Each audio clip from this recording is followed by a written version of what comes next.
need-blind institution, so that means that when they're reading your applications, they don't know whether or not you need financial aid. It doesn't go into their decision. And then once they admit you, you and the institution figure out how to pay for you.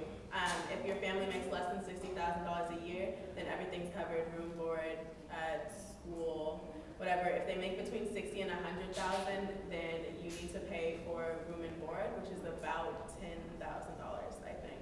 And then after that's a sliding scale of how much they make, how much they'll pay for. Over 70% of the students who come here are on some type of financial aid.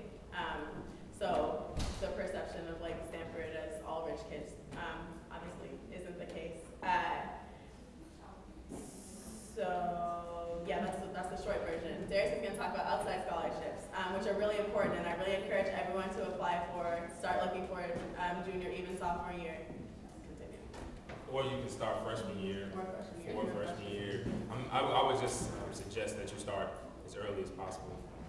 Me, once I knew college was my goal, I knew I was going to go to college, the second thing that came up in my mind is like, man, I have to actually pay for this, because there was nobody in my family who I knew could afford like any school. I don't care if I was going like to the local community college in Chicago, I would myself would have to find a way to pay for that. So definitely gave me a different like perspective in looking and grinding for the scholarship. So I think a lot of people who I guess didn't feel they needed it as much, or that it would play as an important factor, didn't grind as hard as I did in high school.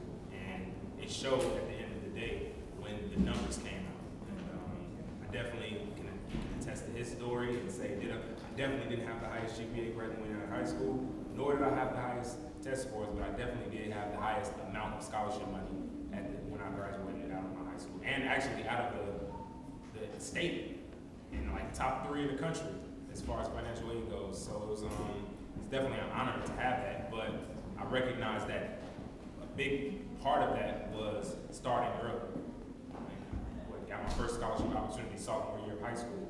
I definitely didn't have a great GPA sophomore year of high school. We talked about that earlier. So I can definitely say don't count yourself out when it comes to anything. And the only real way to absolutely count yourself out is if you never apply. And I think a lot of students get discouraged because they don't feel they have the potential to win these prestigious scholarships. But I think it's important to apply and learn how to put together a quality application. And that's not just grades, that's not just ACT score. Most scholarships don't even look at your test scores. So that's also an important component to always remember. That a lot of actually the most prestigious scholarship for undergraduates doesn't even look at test scores. The Gates Millennium Scholarship doesn't look at test scores whatsoever, so you never count yourself out when it comes to anything. Start early, and I hate to do this, but buy my book. Because I really do think that it will, if you're at a point where you don't know where to go, and there's nobody really who can guide you in what way like to start, I think it will definitely provide a great starting point to where it won't just be teaching you how to create a great essay. It won't just be teaching you how to get a great reputation, but it'll teach you how to create a very well-rounded application. An application that got all of these students here into Stanford and got me into college as well. So, yeah. Also, just going off of that, I think like it's really important to reiterate the work hard part. So a lot of scholarships take essays, and yes, they suck to write, but it's really nice having people pay for your education. So my family makes more than the cutoff, so Stanford wouldn't pay, but they couldn't pay for me to be here. So I wrote at least one scholarship essay every week, half of my junior year and all of my senior year, and I made enough money to pay the $53,000 that it makes to come here, right? So it's really just about like how hard you're willing to work to get the money.